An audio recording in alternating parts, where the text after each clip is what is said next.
दोस्तों two wheeler तो खूब चला ली। अब मन करता है कि यार एक 70-80 हज़ार या लाख रुपए तक की कार ले लें, जिससे फैमिली को कहीं भी ले जाएं, बारिश में धूप में अच्छे से जाएं, 4-5 आदमी बैठ के और आ जाएं। ये सोच रहे हो आप तो बहुत बढ़िया सोच रहे हो, एक गाड़ी ले ही लीजिए सस्ती सी, जितना भी आपका बजट है। लेकिन जब भी आप लेने जा रहे हो तो एक बात हमेशा माइंड में आ रही है आपके कि मैं ये लग्जरी गाड़ी लूं, लंबी, जो जिसकी डिक्की लंबी रहती है वो लूं, या फिर ये छोटी डिक्की वाली जो हैचबैक आती है वो लूं, क्योंकि दोनों ही गाड़ियां सेम प्राइस में ही, लाख रुपए के आसपास में ही मिलती है। उल्टी 2-5-10 हज़ार कम में ही आपको ये लग्जरी गाड़ियां मिल जाती है। तो माइंड तो कहता है कि यार ये लग्जरी गाड़ियां ले लूं, दिल तो हमारा कहता है कि लग्जरी गाड़ियां ले लूं, लेकिन माइंड कहता है कि क्या पता यार ज़्यादा मेंटेनेंस मांगेगी, ज़्यादा खर्चा मांगेगी, ले लेंगे फंस जाएंगे, क्या पता कितना एवरेज देगी, कितना खर्चा मांगेगी, ये डाउट है। किसी से पूछते हैं तो सब अलग अलग प्रकार के अपने ज्ञान बांटते हैं। तो आप कंफ्यूज हो कि आप क्या करें, कौन सी ले कौन सी नहीं ले। तो दोस्तों इस वीडियो को देखते रहिए, मैं आपको बता देता हूं कि कौन सी गाड़ी बढ़िया रहेगी आपके लिए। तो दोस्तों दो गाड़ियों का कंपेयर करते हैं। मैं ज़्यादा गाड़ियों का तो नाम नहीं लूंगा। एक तो हैचबैक में तो हम अल्टो LXi ले लेते हैं, जो अधिकतर मिडिल क्लास आदमी सोचता है। जब भी वो थोड़े बहुत बजट उसके पास हो जाता है तो सबसे पहले सोचता है कि यार एक अल्टो ले लेते हैं अपन, तो जो फैमिली को कहीं भी ले जाएं, घूम आए, बारिश में धूप में कहीं भी जाएं आ जाएं, तो अल्टो के बारे में माइंड में सबसे पहले आता है। तो अल्टो ले ली एक तो अपन ने। एक सीडान लंबी जो कार रहती है उसमें ले लेते हैं होंडा सिटी, पुरानी वाली जो डॉल्फिन मॉडल आती थी ना, वो। दोनों का कंपेयर करते हैं और मैं पूरे डाउट आपके क्लियर करता हूँ कि कौन सी सही रहेगी, कौन सी खराब रहेगी। तो दोस्तों सबसे पहली बात तो हम करते हैं उनकी कीमत की।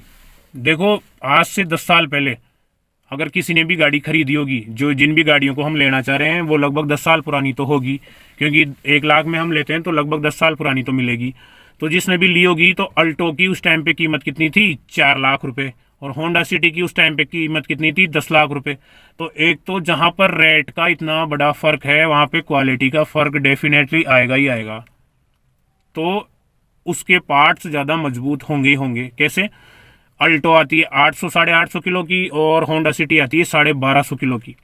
तो जब वजन बढ़ गया तो लोहा बढ़ गया, लोहा बढ़ गया तो क्वालिटी बढ़ गई।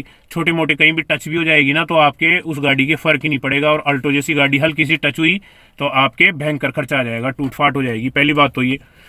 दूसरी बात, उसका इंजन। अब इंजन की बात करते हैं तो होंडा सिटी का इंजन आता है 1500 सीसी, अल्टो का इंजन आता है 900 सीसी। तो होंडा सिटी के इंजन में बहुत ज़्यादा पावर है, और बहुत ज़्यादा पावर है, मजबूत है उसके पार्ट्स, तो इंजन की लाइफ भी ज़्यादा है। आपने सुना होगा होंडा और एक टोयोटा, इन दोनों के इंजन 3-3, 4-4 लाख किलोमीटर चल जाते हैं, पर कोई फर्क नहीं पड़ता। क्यों? क्योंकि क्वालिटी है उनके इंजनों में। बड़ा इंजन आता है होंडा सिटी का, अल्टो का छोटा सा आता है। तो बड़ा इंजन है तो मजबूत है, मजबूत है तो ज़्यादा लंबे टूर पे भी जाओगे तो भी इंजन इतनी जल्दी गर्माएगा नहीं। और सबसे इंपॉर्टेंट बात यह है कि अल्टो के जो इंजन की पैकिंग आती है, इंजन की पैकिंग का मतलब होता है, दो इंजन बनाते टाइम जब इंजन के पार्ट्स को जोड़ते हैं तो बीच में रबड़ की सील लगा देते हैं ताकि लीकेज नहीं मारे। तो उसमें प्लास्टिक की सील आती है अल्टो में, जो ज़्यादा हीट पड़ती है या गर्मियों के दिनों में वो पिघल जाती है और वहाँ से लीकेज मारना शुरू हो जाता है। और होंडा सिटी में, जबकि होंडा सिटी में ऐसा बिल्कुल नहीं होता, क्योंकि उसकी जो पैकिंग है वो प्योर लोहे की होती है, तो ये समस्या बिल्कुल नहीं होती। एसी का बार बार खर्चा आएगा आपके अल्टो में, क्योंकि उसके कंप्रेसर छोटे होते हैं, ज़्यादा गर्मी पड़ती है तो वो कंप्रेसर गर्मी की वजह से वो खराब हो जाता है। जबकि होंडा सिटी की एसी वर्ल्ड में फेमस है, बड़ी बड़ी 1-1 करोड़ की लग्जरी गाड़ियां भी फेल है। होंडा सिटी के एसी का नाम आपने सुना होगा, 2 पॉइंट पे रखोगे तब भी आपकी गाड़ी चिल्ड हो जाएगी बिल्कुल। उसके अलावा अब हम बात करें कंफर्ट की, तो दोनों में दिन रात का अंतर है, ये तो आपने भी देखा होगा। अल्टो अंदर से छोटी सी रहती है, काला डैशबोर्ड, छोटी छोटी सीटें। होंडा सिटी अंदर से लग्जरी रहती है, आप बैठोगे तो आपको फील हो जाएगा, ऐसे लगेगा जैसे 20 लाख की गाड़ी में बैठे, छोटी छोटी सीटें। और अंदर लोग भी बैठेंगे तो 5 आदमी आराम से बैठते हैं होंडा सिटी में। पीछे की सीटें चौड़ी होती है तो 3 आदमी आराम से बैठ जाएंगे, आगे 2 बैठ जाएंगे। जबकि अल्टो में पीछे 3 बैठेंगे तो दब दब के बैठना पड़ेगा, अच्छे से कंफर्ट होके नहीं बैठ पाओगे। और अंदर का जो इंटीरियर है वो भी बहुत ज़्यादा सुंदर होता है होंडा सिटी का, अंदर बहुत ज़्यादा कंफर्टनेस होती है, जबकि अल्टो में ये सब नहीं होती। इसके अलावा अगर पावर स्टीयरिंग की बात करें तो अल्टो में पावर स्टीयरिंग पीछे की तरफ नहीं होती, वही चक्री घुमा के शीशे चढ़ाओ। जबकि होंडा सिटी में सारी पावर स्टीयरिंग, साथ में ORVM भी ऑटोमेटिक होते हैं, तो वो बहुत ज़्यादा एडवांस गाड़ी है। अब आप पूछोगे कि भाई साहब सब बातें सही है लेकिन एवरेज तो अल्टो का ही ज़्यादा है ना, तो ऐसा बिल्कुल नहीं है। मैंने भी 3 साल रखा है 1500 सीसी का इंजन है होंडा सिटी का, लेकिन रिफाइन इंजन है, बहुत अच्छा इंजन बनाया गया है, बहुत काम किया गया है उस इंजन पे। तो वही 15 से लेके 20 के बीच में माइलेज देगी आपको होंडा सिटी भी, और अल्टो भी इतना ही देगी। और रही बात चलने की, तो हाईवे पे जब दोनों गाड़ियों को चढ़ाओगे ना, तो दोनों में दिन रात का अंतर है। अल्टो आपकी 80 90 या लास्ट 100 तक जाएगी, वाइब्रेट करने लग जाएगी, पूरी गाड़ी हिलने लग जाएगी, आप भी डर जाओगे कि कम कर लो अब, नहीं तो अब कुछ भी हो सकता है। जबकि होंडा सिटी आप 125 150 पे चलाओ, फील ही नहीं होगा, क्योंकि भारी गाड़ी है और चौड़ाई ज़्यादा है, तो अच्छे से चलती है, चौड़ी गाड़ी है, अल्टो जैसे छोटी नहीं है। तो भागने के मामले में भी होंडा सिटी बहुत आगे बढ़ गई। अब एक और बात यह है कि सब ऐसे कहते हैं भाई साहब सब बात सही है, लेकिन इनके पार्ट्स तो महंगे आते हैं ना लग्जरी गाड़ियों के। अगर होंडा सिटी लेंगे तो उसके पार्ट्स तो महंगे आएंगे अल्टो के कंपेयर में। तो दोस्तों ये भी एक समस्या है, इसको भी मैं क्लियर कर देता हूँ। आप जिस भी स्टेट में रहते हो वहाँ पे आपके आसपास कार कबाड़ी जरूर रहते हैं, और ये 10 साल पुरानी जो भी गाड़ियाँ ना, इनके पार्ट्स आपको हर जगह मिल जाएंगे।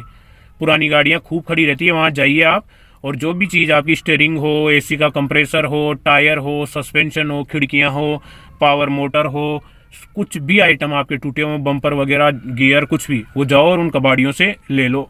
आपको 10-15% पे ही दे देंगे। मान लो कोई आइटम 3000 का है तो 300 400 500 रुपये में मिल जाएगा। तो नए पार्ट्स लेने की जरूरत कहाँ है, अच्छे से देखो और लगवा लो। क्या दिक्कत है, पार्ट्स का कोई इशू नहीं आएगा, माइलेज दोनों का सेम है। कंफर्ट के मामले में होंडा सिटी बहुत आगे है, मजबूती के मामले में होंडा सिटी बहुत आगे है। मैंने 3 साल रखा है दोस्तों, कोई भी खर्चा नहीं है। 3 साल में मैंने कुछ भी नहीं लगाया। एक टायर जरूर फट गया था, बिल्कुल ही फट गया था वो, तो उसको हटाना ही पड़ा। दूसरा मैं कबाड़ी से लाया, 300-400 रुपये में मिल गया और लगा लिया। इसके अलावा कोई खर्चा ही नहीं आया। और रही बात अब सर्विस की, सर्विस में तो ज़्यादा ही लगेंगे, बड़ी गाड़ी है तो ज़्यादा ही तेल पानी खाएगी, तो ऐसा नहीं है। वही दोनों में 3 या 4 लीटर ऑयल डलता है, दोनों में same oil, same coolant, same उसमें गियर ऑयल, सब कुछ सेम ही डलेगा, है ना। तो वही 2000 और 2500 के लगभग दोनों में सर्विस होगी। दोनों ही पेट्रोल के इंजन है, तो वही सेम ही खर्चा आता है। और एक और प्लस पॉइंट है, होंडा सिटी में पीछे डिक्की रहती है बहुत लंबी चौड़ी, तो उसमें आप 5-7 बैग आराम से रख सकते हो। 500 लीटर का बूट रहता है उसका डिक्की। आप कहीं भी लंबे सफर पे जाओ तो बूट में भर दो सामान डिक्की में, और आराम से कंफर्ट होके बैठ के जाओ। जबकि अल्टो में जाओगे तो घुटनों पे रखना पड़ेगा पीछे वालों को, क्योंकि डिक्की नहीं है, जगह ही नहीं है। तो सामानों को घुटनों पे रख के लेके जाओ और भयंकर परेशान हो जाओगे। इसलिए मेरी राय ये है, मैंने फील किया है इन चीज़ों को, उसके बाद आपसे शेयर कर रहा हूँ। तो मेरी राय ये है कि अगर आप पुरानी गाड़ी ढूंढ रहे हो तो अल्टो, वैगनार, इनकी तरफ मत जाओ। ना ही तो आपको सुख की प्राप्ति होगी, ना ही तो आपको शारीरिक सुख मिलेगा वहाँ से, ना ही तो आपको शरीर को सुख मिलेगा, और ना ही जेब में कोई ज़्यादा बचत होगी। वही सेम ही है दोनों। तो जब कार ही ले रहे हो, कार का मतलब है शरीर को सुख देने वाला यान, घूमने वाला यान। तो कार ही ले रहे हो तो ऐसी कार लो जिससे बिल्कुल आप कंफर्ट होके घूमो, मजे करो। अल्टो, वैगनार जैसी ये डब्बा गाड़ियों को लेके क्या करोगे, और कोई खर्चा नहीं आता दोस्तों। आप लेके देखोगे ना, याद रखोगे मेरे को कि हाँ बिल्कुल 100% सही बात बोली है।